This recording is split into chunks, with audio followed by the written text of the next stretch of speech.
Hey, it's Andre and it's time to unbox an FMS A-10. This is something I picked up at my local hobby store this past weekend. And yes, the A-10 has been on my wish list for a while, particularly the FMS one. I would love a free wing one, but that is a whole other monster at 1700 mils. This guy is a 1500 millimeter wingspan, twin 70mm EDFs, 6S, taking a 5000, so I'm going to try my 4500s and see if my 62s fit in there. It's a pretty big box. I have already taken the liberty of sliding it out of the wrapper and everything. Nice artwork, nice aggressive nose look and everything. So without further ado, let's get in there. Let's start pulling everything out of the box, have a look at everything, and take it from there. Sorry about the foam noise. So here we go. It looks like these are some more bombs. There are lots of armaments on this aircraft, and they'll pull all those out and get them out of the way. Some kind of guided missile or drop tank bomb of some sort. This looks like some scale detail order pieces, some sort. I'm just going to pull this stuff aside. Put it in one spot so nothing gets lost or misplaced.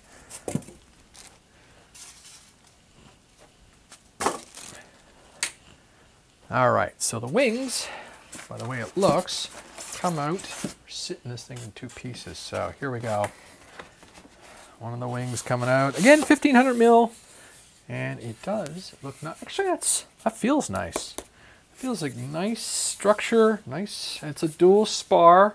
And I see the two spars over here, carbon rod, so we'll put those aside. But that wing feels really, like I've only got a few FMS birds in the fleet, but it feels nice. It's nice. It's gray. I will probably add a little bit of color to it, but servos feel good. Double hinged flaps. Nice control surfaces. Looks like big, no, they're just 9-gram servos, but they've got covers on them, so that's nice. And the retracts, so. Lights, all the armament pods or slight slots for the various things. I will probably never fly this plane with any of the weaponry on board because it's just drag-inducing. There's the control pins, so that's kind of a neat way to do it. I know a lot of manufacturers are now going to like a 6S balance port, but that's pretty cool. You just got to make sure you're really well aligned so you don't do any damages to the pins, but that does look nice. Looks like there's another piece. It's well packed. It's good foam in there for packing, so someone was paying attention when they did this. Now I think, if I read correctly, a version 2 is coming out in probably November, announced. So I did pick this up on sale, so it wasn't too bad. But again, not a cheap aircraft, but oh, more armaments. Looks like gun pods of some sort, or rockets or missiles. Who knows? This thing has a huge amount of weaponry in there. Another missile cluster, another missile cluster.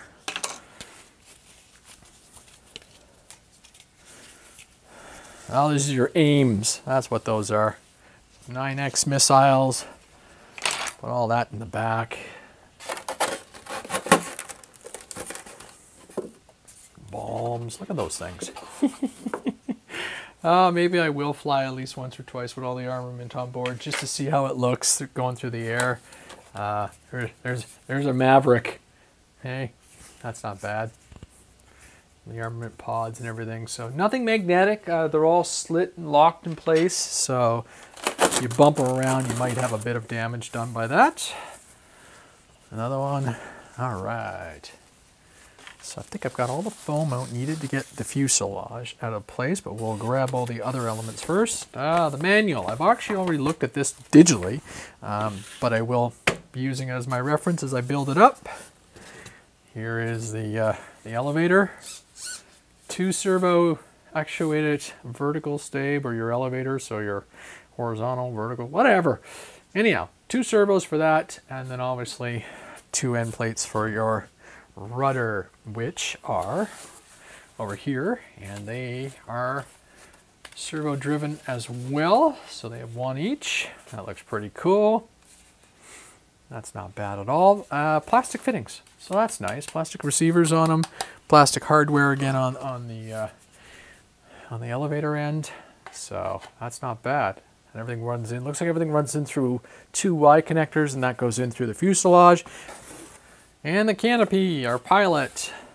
Pretty standard FMS looking thing. I'm not sure how the close-ups are going to look, but not too bad at all. There's the pilot. All right. There we go.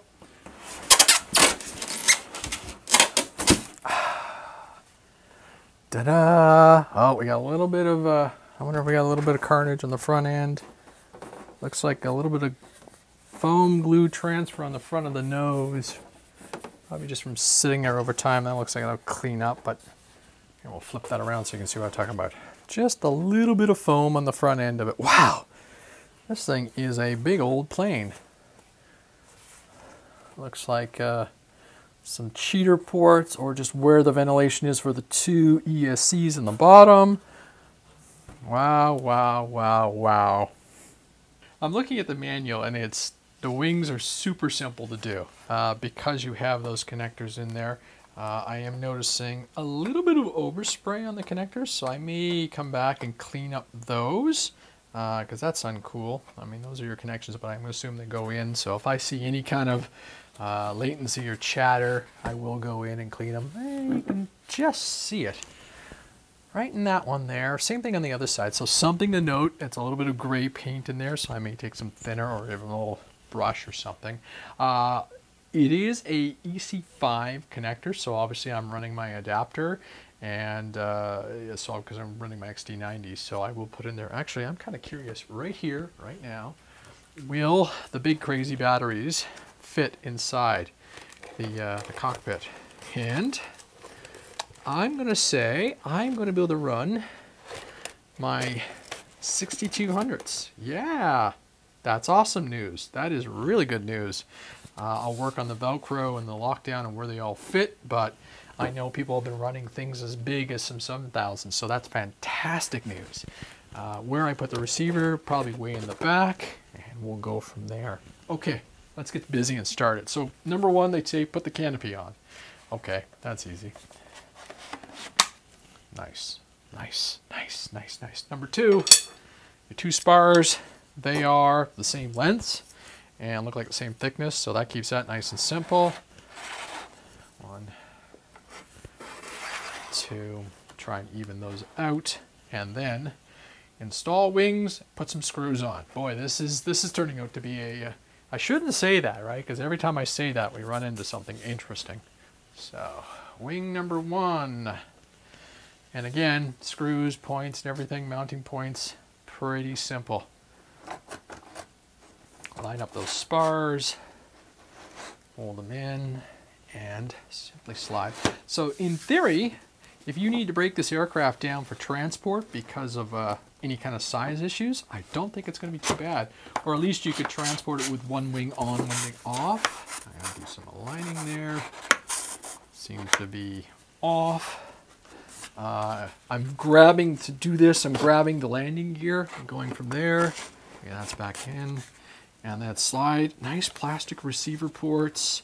Well, that goes in pretty good. Don't put too much pressure on your landing gear section when you do that. That's in cleanly. That is in really nicely, actually. I like that. Plastic versus foam, so you're not going to do as much crushing. You can see the weight distribution changing already. Okay, that's good.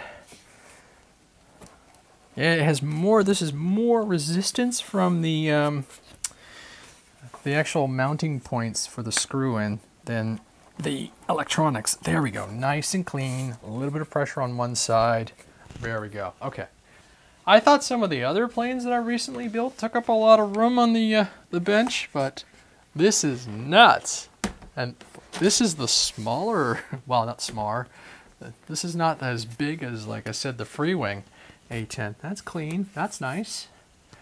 Well, the whole thing is really shaping up nicely. Okay, let's get the baggie out. So according to the manual, there are a total of 12 screws included with this aircraft. You've got 4 that are 16 millimeters and 8 that are 20 millimeters, and they use a 2mm screw, and of course 4 goes into the wing. So that's pretty simple. If you do have to do any disassembling at the field, just 4 screws and your wings are off, actually. I'm probably going to craft my first PVC transporter for this kind of aircraft, because I think this one and the FlexJet, they feel like they need that kind of thing in the car just to protect them from moving around, and we'll see. I guess too that you know, if you have an emergency with this kind of aircraft, you definitely have options to belly land this kind of thing. Jeez. I'm just looking over this thing, just being impressed. You've got ventilation hole in the front, and I can only assume that just helps with the ESC getting a travel through. Ventilation in the back, so I guess it's pushing the air through the fuselage. And then obviously your motors are top mount, so your ESCs are in the belly. So if you want to do any kind of service, I predict a lot of taking apart. So just to be noted. So the tail, again, you have 4 servos on the tail, and you have all the connections you need to go into the fuse. This one here are the 2, I assume the rudders. Yeah, these 2 are the elevators, and it looks like this is the rudder, or I could be wrong. I'll find out very quickly, but there are 3 connections back here, and I'll have to go through and figure out what those are. So, for your vertical stabs, again, 20 millimeters, 16. So I'll use the 4 16s to lock these guys down, and then 4 more to lock those guys into the. That's it. That's all the screws for this thing, and there are some scale detail pieces all over the belly and stuff. It looks like they slide in and everything. So knowing me, I'll end up just knocking all the scale details off. So I don't really mind or tend to use those too much. Okay. So there's the servo connectors. Again, a little sloppy on the paint work. There's overspray onto some of the servo leads and stuff. So, all right, anything I need to know special about hooking these guys up? Nope. They just say get them in there, hook them in, and go with it. All right. I'm gonna get my needle nose out so I can pull those out so I can see what the orientation is.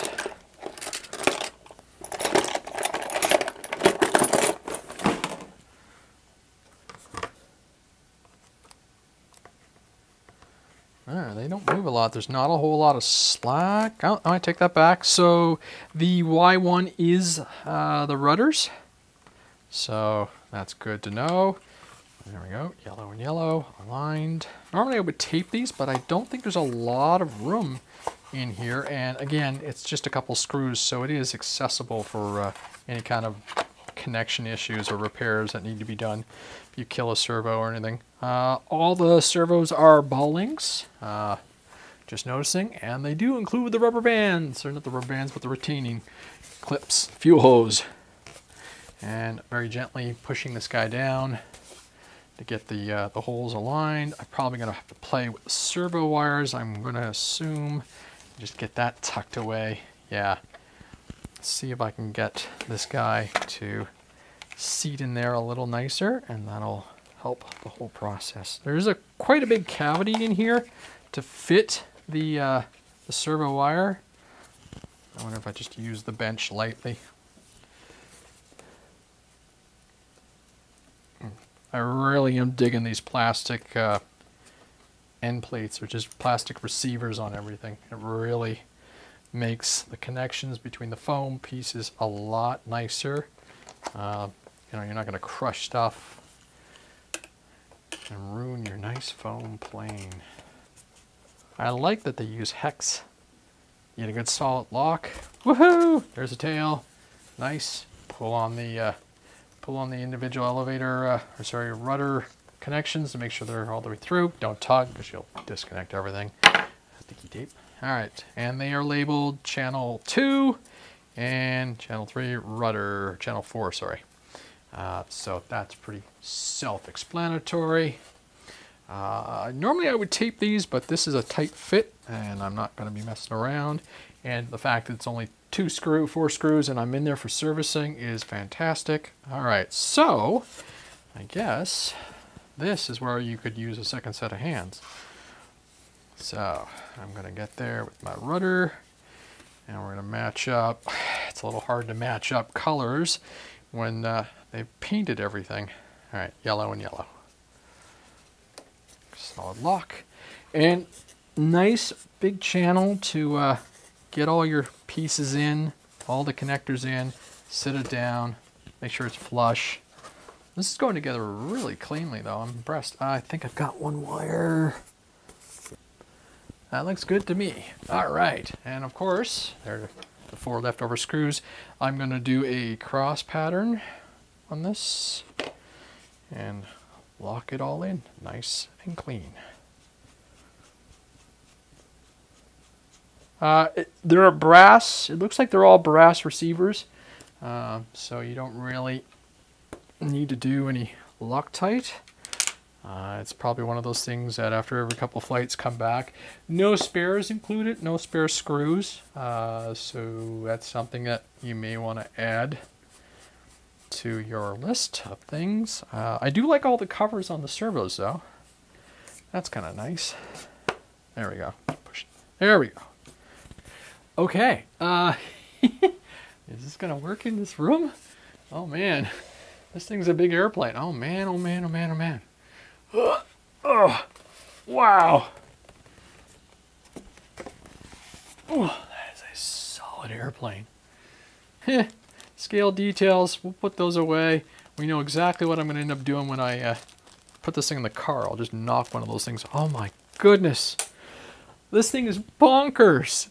Bonkers. All right. So let's take the top off. Let's go through some of these control surfaces. All right, here we go. This is my gear. So I got some lights going. Red light, green light, yeah. I don't know if there's anything on the bottom. I know I saw a landing light. So now we're gonna try and trip the gear to retract or opened.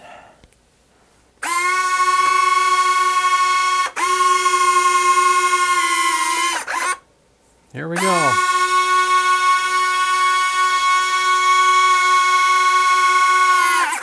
Wow, that takes some time. I had to be careful with that. All right. Holy moly, it's up. Whew. Whew, look at this thing. Oh my goodness. So I've already nicked the paint on the back end of it. I'm gonna have to, I'll get a paint match done, I guess. Oh, wow. That's, those are pretty stiff. Oh. I'll get some lubrication going on those things. Wowzers, look at this thing. Holy moly. All right, let's see if we can clean this up, put the canopy on, just so everybody can have a good peek at what this big monster. My 4500s fit in there okay too. Obviously they've got to sit further back based on that canopy lip, and I've got a bunch of wires in the way. Nothing is tidy and clean, but oh, wow. Oh, dude. Oh my goodness. This thing is nuts. Obviously, I've got to put in that piece over here, but I'll get the foam tack out and everything. Oh, wow. Wow. Nice, hardish tires. They should be okay on the surfaces I go for. I may try it on grass. It does have a landing light down here. I'm not sure if you can see that from that view. Wow. And some nice looking motors. I will set that all up eventually and get going. And obviously there's a sequence to load all the firearms on it.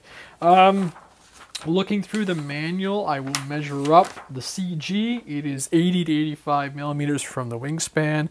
At 80 millimeters, that is, there's a plastic there. So that's pretty well in the middle, right there. So I'll get some stickers out, some 2 red stickers. Actually, hey, those red dots are, no, they're a little shy of the spot. So I'll get some stickers out right away and and mark those. That way I know. It's basically in between the panels by the way it looks, so that's pretty good reference, but I always put some stickers because you forget after a while. Holy Batman, this thing is nuts. This is a big airplane. I don't have any batteries that are charged to run up the motors, but I'd love to hear it. Do we do it? Do we?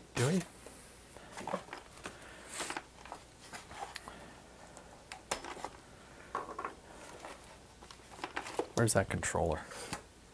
Disconnect that. The extension cable for the gear is still there, so we'll just transfer that over. Battery in the nose. There we go. Channel 3. Channel 3. There we go. Alright, this is probably the stupidest way to control this thing, but gotta try.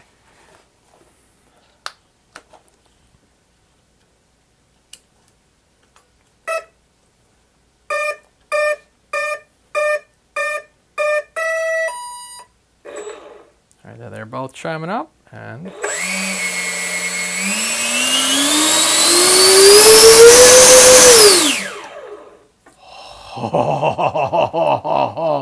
yeah, let's disconnect that.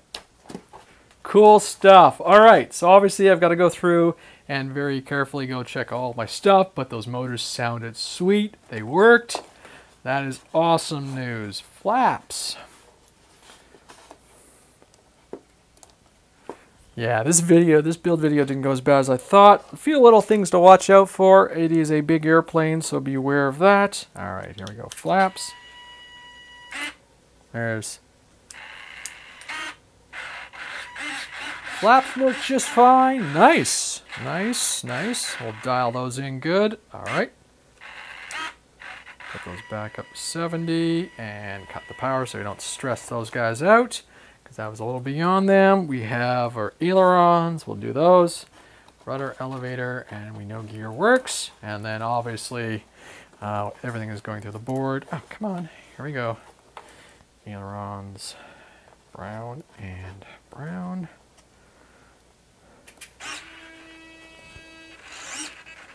Oh, those are big control surfaces. Nice. Great. Okay. And then we've got our two rear channels. So this is the rudders. All right. Manual control on your nose gear. Good stuff. All right. And then the last one to check is the elevator. And nicely done. All right, so obviously I'll get my radio in there, program up my rates and everything, go through the whole thing, strap on all the ordnance just for a photo op, and hopefully we'll get to go flying. The weather doesn't look too good right now, but oh, wow, what a stunt. I can't imagine what the Freewing one looks like, but I'm very happy with what this FMS bird looks like. It's got the right power for me, I feel. It's got the right size, and the colors shouldn't be too bad. Obviously, I'm not going to fly this thing on a gray day, but wow. Okay, well, I'm Andre. This is the FMS Warthog A-10 big monster EDF. Let me get the battery and the top in there so we can just have one final look at it. Comes with a bunch of nice little ordnance pieces. It's a very simple 12 screws, 4 in the back, 4 in the wing, and 4 in the for the verticals, and it's together. Again, you're probably going to want a 6 to 8 channel radio in there. I'm running with my FR Sky, so I have all my controls and redundancy in my battery monitoring. And like I said, you've got a few scale details, so I'll grab the foam tack and put on that that one piece over here. That is pretty well the only piece you have to glue on, besides some of the scale things on the bottom, but like I said, I felt they were going to come off. There we go. Let's strap on a few of these ordnance just for fun, just for looks, and call it a day. Thank you for watching. I'm Andre. See you later.